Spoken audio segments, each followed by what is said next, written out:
In this video, we will discuss the first law of thermodynamics. We shall first look at the three quantities that make up the first law of thermodynamics, beginning with work that occurs during volume changes.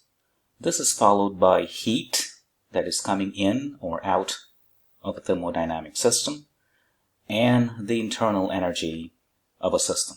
Then using these three quantities, we shall define the first law of thermodynamics, and we will then solve a problem based on these concepts. Let's first look at the concept of work that is caused by a volume change. Assume that you have a cylinder, a closed end on one side, and with a movable piston on the other. Let's assume that the cylinder is filled with a gas. Now let's assume that the sample of gas expands, pushing this piston from the initial position of 1 to the initial position of 2, thus increasing the volume of gas from V1 to V2. Of course, when the gas expands, it will exert a certain amount of force on this piston. Let's call that force F. Of course, this force is exerted over certain amount of area, namely the cross-sectional area of the piston. Let's call that area A meter squared. What we want to calculate is the work done by this force exerted by this gas sample on the piston as the gas expands. From the definition of work, we know work is given by an integral of F dx. However, the force exerted over a certain amount of area will result in pressure. Let's call that pressure P. So pressure P is given by the ratio F over A. So that means we can rewrite this integral in terms of pressure in a following manner: PA dx. We can also immediately note that A dx is quite simply the differential volume of the cylinder with length dx and cross-sectional area A. Thus, we can write the expression for work in terms of pressure and change of volume in a following manner. Note that the gas expands from an initial volume of V1 to V2, so the limits of this integral can be written as such. So this is the expression for work caused by volume change. An interpretation, a geometrical interpretation of this equation is that the work can be looked upon as area under this PV graph. So let's assume that the graph is given by that. So this is the lower limit of the volume and then upper limit of the volume. Let's assume when the volume is V1, the pressure is P1, and the volume is V2, the pressure is V2. So the work can be written as the following shaded region, the following area of this shaded region under this PV graph. So in other words, if you are given a PV graph and you want to calculate the work done caused by certain volume changes, all you have to do is to determine the area under that particular PV graph between the two specified volumes. Let's look at some of this PV graph as examples. So let's assume that you have a graph that looks like this. Like that. Let's assume this PV graph represents an expansion of a sample of gas in a following manner. So the directions of the two arrows indicates the increase in volume, namely the sample of gas expands. What that means is this area, the shaded region, area under the graph, is positive, indicating the work is a positive work. Another example, when the volume of the system actually decreases, let's say from V1 all the way to V2. Now the area under the graph in this case is actually negative because the change in volume is negative. That indicates the work done is also negative. Let's look at a very simple exercise, namely where we want to compute work during constant temperature by ideal gas. Now we note that the ideal gas law is given by PV equals to nRT in one of our previous videos. So that means the pressure is dependent on volume.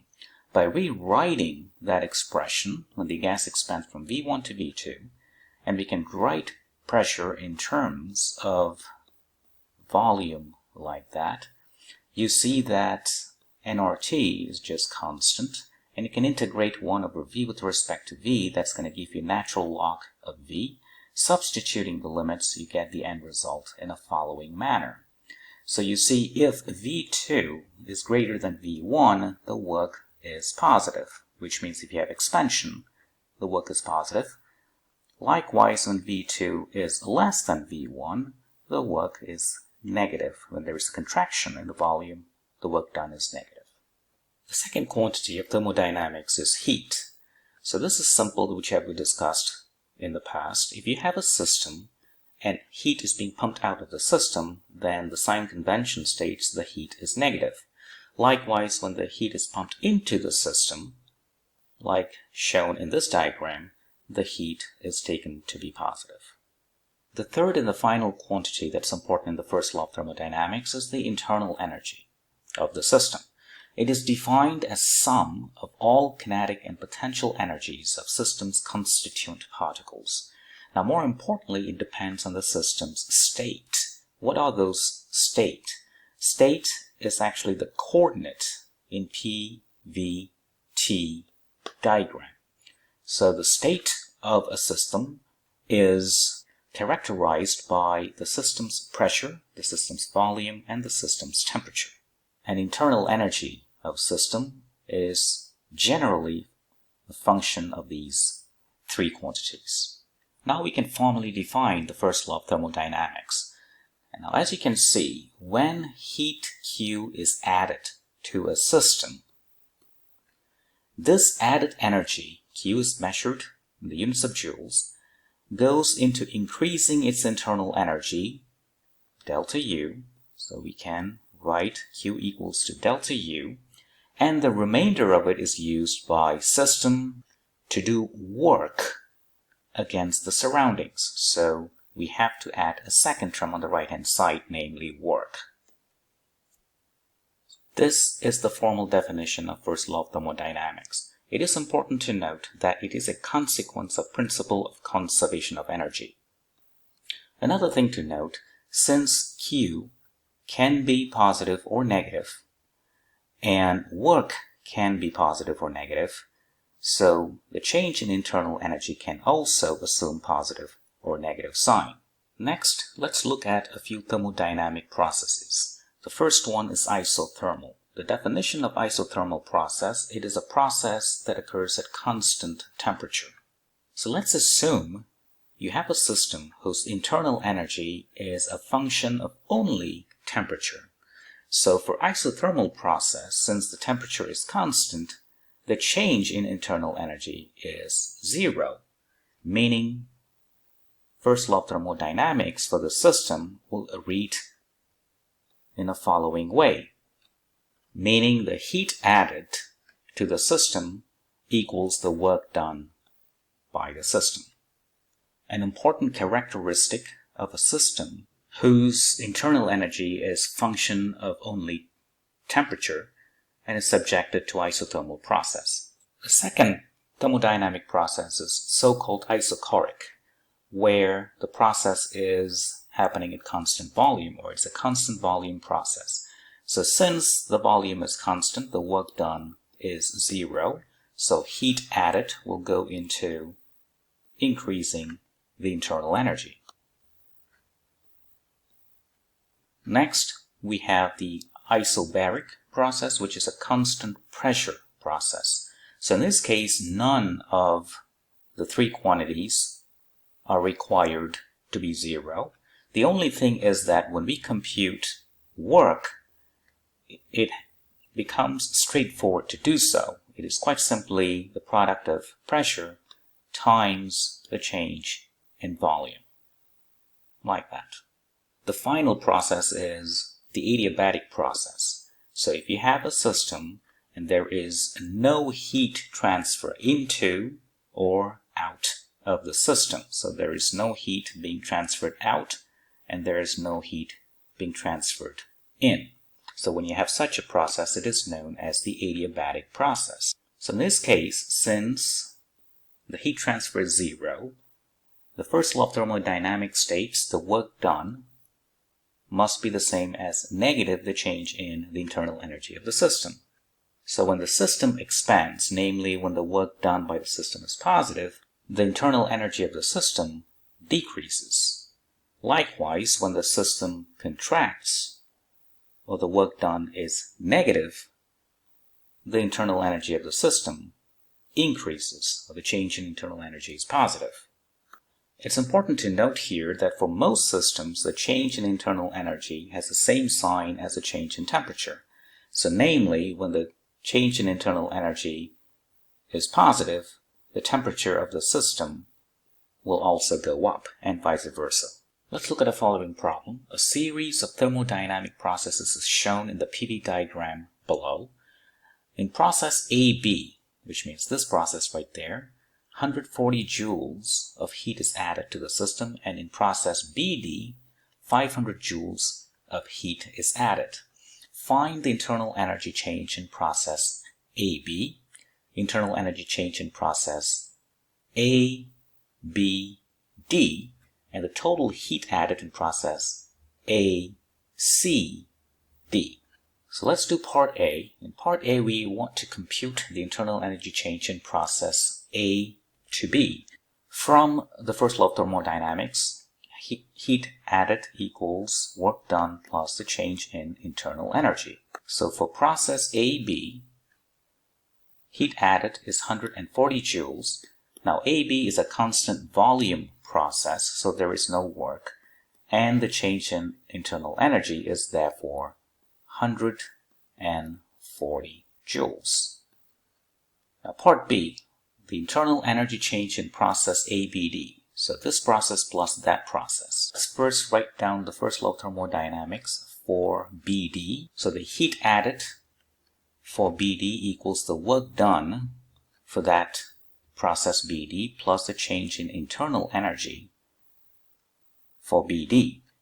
The heat added in process BD is given 500. The work done for process BD, since this is a constant pressure process, the work done for BD is quite simply that pressure times the change in volume right there, from 2 times 10 to the power minus 3 to 4 times 10 to the power minus 3. So the change is 2 times 10 to the power minus 3. And that is the work, plus the change in internal energy for process BD. And when you solve for the change in internal energy for process BD, you will get 360 joules. So the internal energy change in process ABD is quite simply the sum of two numbers, 140 joules from part A plus 360 joules from part that we have just calculated, and that will give you 500 joules. Now part C, the total heat added in process ACD. So writing the first law of thermodynamics, Q equals the work done for ACD plus the change in internal energy for ACD. For process ACD, the work done is contributed only for process AC because CD is a constant volume process. So the work done there is, the pressure is 3 times 10 to the power 4, that one right there. The change in volume as before, 2 times 10 to the power minus 3. Next, the internal energy change. Internal energy depends on states. So we have to compare the initial state and the final state.